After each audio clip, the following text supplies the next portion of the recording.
Assalomu alaykum birodarlar, sog' salomatsizlar. Do'stlar, yosh bolangiz bormi? Tomoqchasi og'riyaptimi? Balg'am ko'chira olmayaptimi? O'pkalarda shamollash bormi? Tomoq yo'li shamollaganmi? Ey, Dog'istonliklarning retsepti, yosh onalar yozib oling.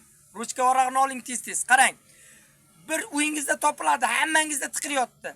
Bir tuxum kattaligida xamir qilinadigan un olasiz va bir choy qoshiq, ya'ni bir choy qoshiqda voshkada toza asal, miyot olasiz va bir osh qoshiq semichka, ya'ni pista yog'ini olasizda, hammasini qo'shib aralashtirib kulcha yasaysiz.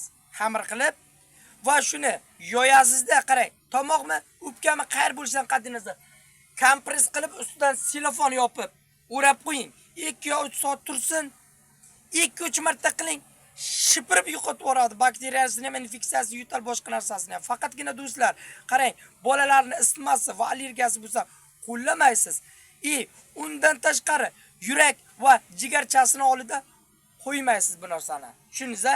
Yosh kattalar, oyoq qo'l shamollash, bo'g'im og'riqlarga ham qiling, qo'rqmay qiling, o'lmaysiz. Juda ham zo'r natija beradi. Xudo xolasa. Sog' salomat bo'ling. Ishlaringizga omad, Allohga omonatsiz. Xayr, asosiysi o'zingiz asrang.